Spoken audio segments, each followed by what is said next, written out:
Yes, hello everyone. Today we are going to cover some numerical topics regarding underground cables.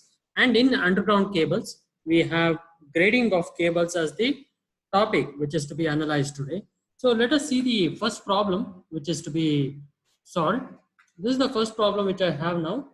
A single core lead covered cable, underground cable, has a conductor diameter of 3 centimeter with insulation diameter of 8.5 centimeter.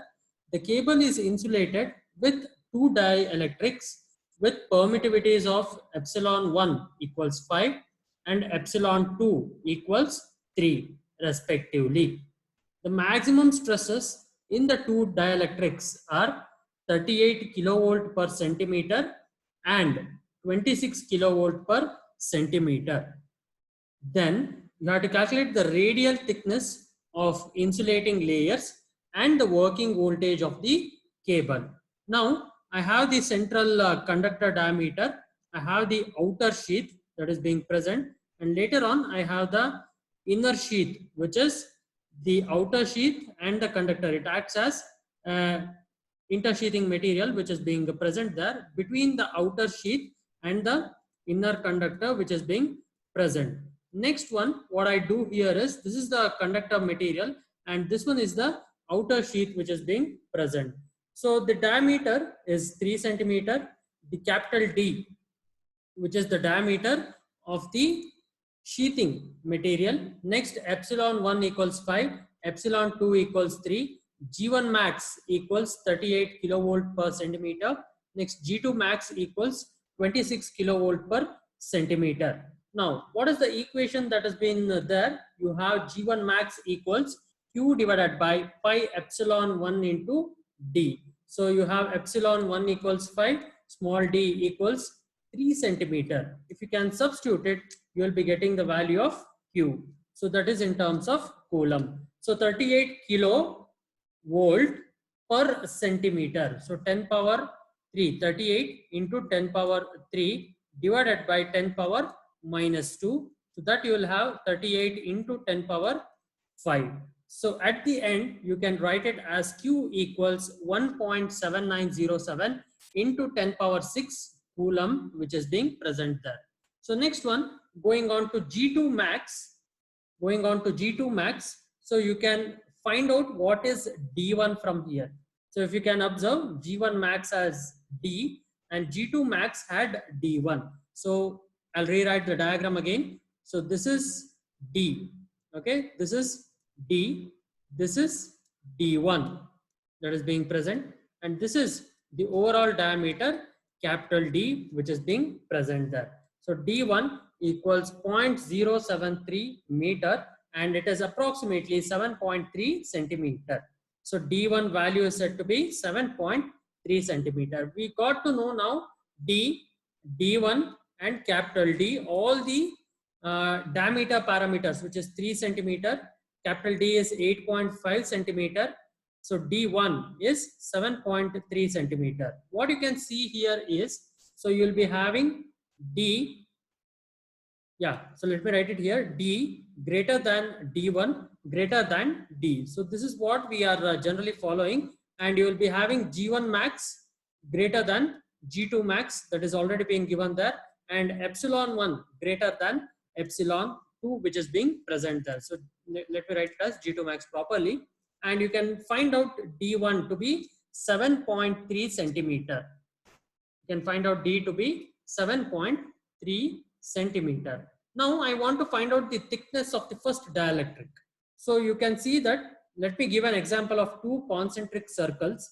So having radius or diameter. So let me write this one as D, okay. Next, this one as D1 which is being present there. So if I know the outer diameter and the inner diameter, I can find out the thickness level that is being present there. So this forms the, like if you imagine, so this forms the thickness level.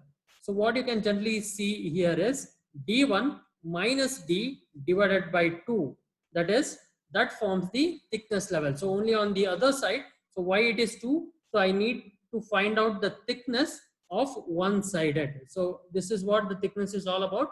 and the thickness is said to be uniform throughout the sheathing cable there. So D1 minus D divided by 2 will give me the thickness of first dielectric. Thickness of first dielectric.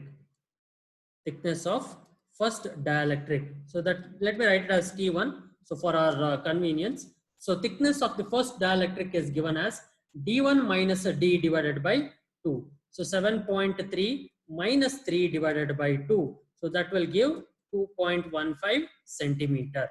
So if you can verify it with your calculator, you can definitely get this as 2.15 centimeter. So now in the same manner, thickness of the second dielectric, the outer diameter is D and the inner diameter is D1, and this is dividing it by 2. So this is the thickness of second dielectric. Thickness of second dielectric. So thickness of second dielectric is that. So that is 8.5 minus 7.3 divided by 2. That is 0.6 centimeter. So 0.6 centimeter is the answer for the thickness of the dielectric 1. Dielectric 2. So dielectric 1 thickness is 2.15 centimeter and the second dielectric is 0.6 centimeter. So these are the two things that you need to find out.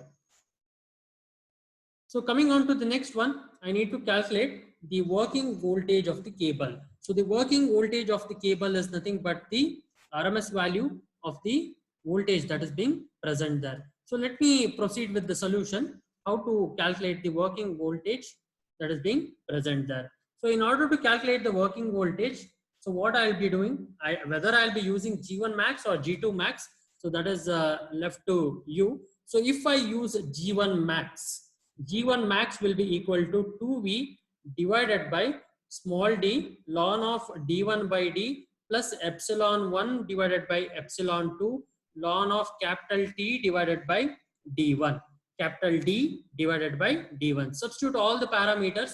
So this is the unknown parameter, capital V here. So 38 into 10 power 3 divided by 10 power minus 2, that is 1 into 10 power minus 2, that is per centimeter value.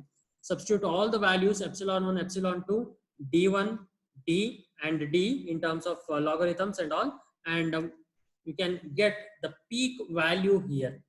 If you can see, this is the peak value. So now I want the normal working voltage level. So V is said to be the peak value here.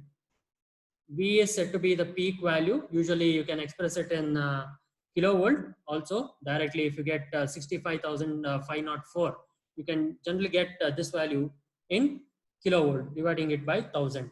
So normal working voltage is V peak divided by root 2, that is V RMS. V RMS, that is the normal working voltage. So normal working voltage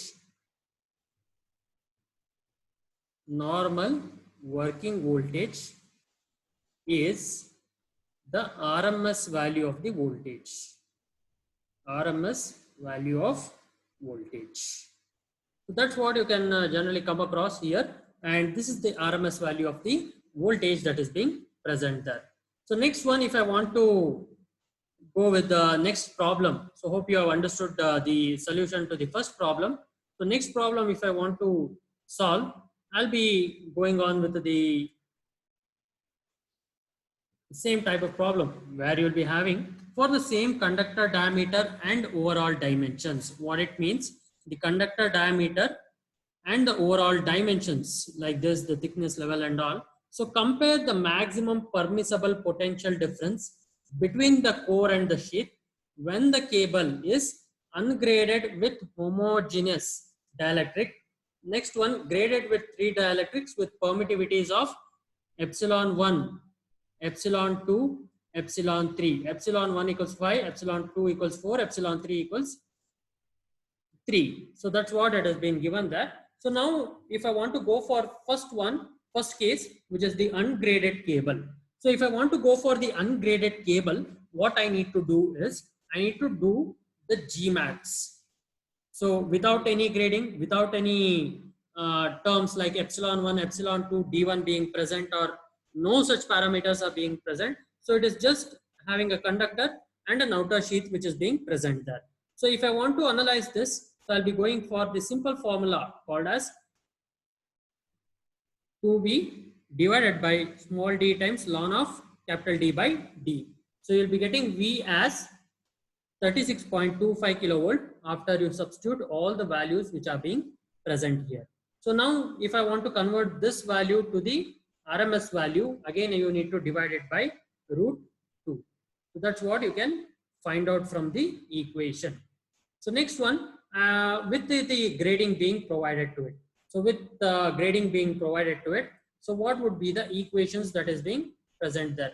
So G1 max equals G2 max equals G3 max.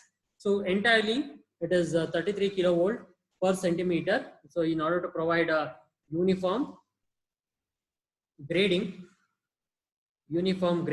so G1 max equals G2 max equals G3 max, that is being present there. So what I can generally write is epsilon 1D equals epsilon 2 D1 equals epsilon 3 times D2. So that's what you can find out from this equation. So next, D1 can be found out like this using these two equations. D2, after finding out D2, you can take the other equation and you can substitute it. So that's how you can calculate D1 and D2. So first job is to find out D1 and D2. Be going for the diameter terms D1 and D2. Yeah, that's what I have found out. D1 and D2 are being found. So D is there and D was there. So these are the two diameters which was introduced due to intersheathing of two intersheaths that is being provided to it. So this is the diameter. So this is D and this is capital D being present there. So if I introduce two more intersheaths that is being present, so they will be having a diameter D1 and